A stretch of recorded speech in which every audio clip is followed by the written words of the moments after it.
हिसार लोकसभा अध्यक्ष आम आदमी पार्टी पवन भोजी। तो आपने पूछा कि सेना के अंदर जाइए, पहले हमने सेना के अंदर सेवा दी है, वहां बॉर्डर पर घुसपैठ को रोका है। अब जो विधानसभा के अंदर घुसपैठ होती है, उस घुसपैठ को रोकने के लिए अब विधानसभा में जाकर जो लोगों के मुद्दे हैं उनको उठाने की तैयारी है। सर, जैसे हमारे साथी ने बताया था, वहां पर हमारा संगठन तैयार नहीं था। हरियाणा के अंदर हमारा बूथ लेवल तक संगठन तैयार हो चुका है। हमारी छोटी सी पार्टी है, वहां पर पूरी सीटों पर भी इलेक्शन नहीं लड़ा था। यहाँ पर 90 की 90 सीटों पर आम आदमी पार्टी इलेक्शन लड़ेगी और सरकार बनाने के मूड में है। तो जैसे हमारी 15 तारीख से लेकर 24 तारीख तक जो यात्रा होगी, उस यात्रा के अंदर एक एक गांव तक, एक एक घर तक पहुंचने की हमारी पूरी मुहिम रहेगी। और आने वाले समय में जैसे पंजाब के अंदर, दिल्ली के अंदर जो काम किए जा रहे हैं, उन कामों के बारे में लोगों को बताया जाएगा, जागरूक किया जाएगा।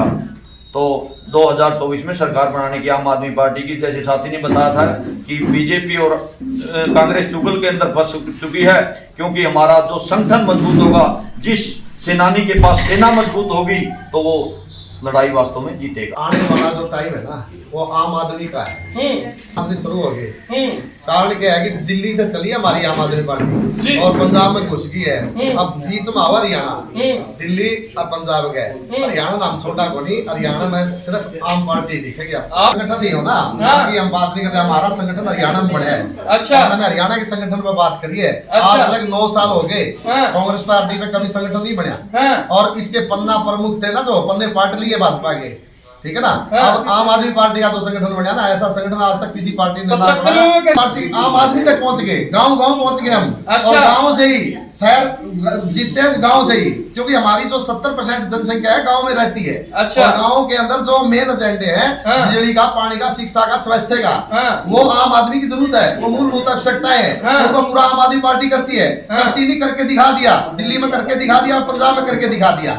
ऐसा आपने भी पता है, सभी लोगों ने पता है। जनता जनार्दन है, जनता देखेगी और जनता जनार्दन हमारे को जीतेगी। हमें जो जिस प्रकार से 75 साल में लगातार जो गंदी राजनीति चली आ रही है, हम उस प्रकार की राजनीति नहीं करना चाहते। हमारी जो राजनीति है वो मुद्दों की राजनीति। आज 75 साल में जिस प्रकार से जो गरीब है वो गरीब होता जा रहा है और जो अमीर है वो अमीर होता जा रहा है। अमीरों को हर प्रकार की सुविधाएं हैं, लेकिन गरीब, झोपड़ी वाला, किसान और मजदूर या आम जनता को कोई किसी प्रकार की सुविधा सरकार ने नहीं दी। इसलिए आम आदमी पार्टी इसलिए हमारी 2024 में सरकार बनाएगी कि आज गरीब आदमी को क्या चाहिए? शिक्षा। गरीब आदमी को क्या चाहिए? स्वास्थ्य। विकास। गरीब आदमी को बीजेपी का विकास नहीं, विनाश कर रही है देश का भी और प्रदेश का भी। बीजेपी में विकास नाम की कोई चीज नहीं है। विकास हो रहा है उनके घरों का, उनके परिवारों का, उनके रिश्तेदारों का, उनके जो 2 बड़े जो दोस्त है उनका विकास हो रहा है, देश का विकास नहीं हो रहा। इसलिए आम आदमी पार्टी, जो माननीय केजरीवाल जी ने एक मॉडल तैयार करके दिल्ली और पंजाब में दिखाया है, 2 स्टेटों में हमारी सरकार है। और तीसरी अब 2024 में आम आदमी पार्टी की सरकार आना इसलिए तय है कि माननीय केजरीवाल जी ने एक वादा किया है और वो वादा वो करते हैं तो उसको पूरा कर सकते हैं। जिस प्रकार से दिल्ली और पंजाब में किया कि आम व्यक्ति को 300 यूनिट बिजली फ्री मिलेगी, यानी उसका बिजली का बिल नहीं आएगा।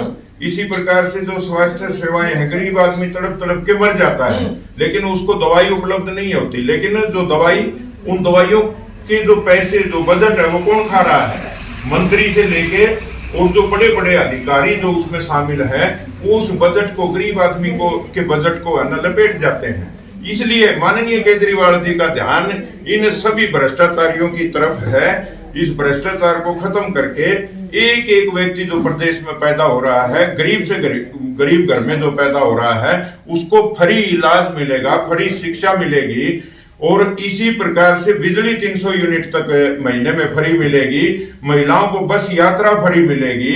इसी प्रकार से 1 करोड़ रुपए जो हमारा, हम सोए रहते हैं और हमारा जो फौजी है वो खुद पूरी पूरी रात जाग के हमारी रखवाली करता है, और जब वो शहीद हो जाता है तो उसको 1 करोड़ रुपए सिर्फ दिल्ली और पंजाब में ही मिल रहे हैं। इसी प्रकार से हरियाणा में भी 1 करोड़ रुपए शहीद को मिलेंगे। हाँ, हरियाणा में चारों दिशाओं से रथ चल के आएगा, जिसमें एक का नेतृत्व सिरसा से जो चलेंगे माननीय अशोक तंवर जी, इसी प्रकार से जो कालका से चलेंगे हमारे माननीय निर्मल सिंह जी, डॉक्टर सुशील गुप्ता जी फरीदाबाद से चलेंगे, और महेंद्रगढ़ से माननीय अनुराग ढांडा जी रथ को लेके पूरे 90 के 90 हल्के हमारी हो सकता है ट्रैक्टर से भी रथ हमारा तो मतलब बना हो सकता है, ट्रैक्टर हो सकता है, मतलब कहीं और घोड़े नहीं कहाँ से आएंगे घोड़े? तो हम तो लोगों से पैसे मांग के तो राजनीति कर रहे हैं। इसलिए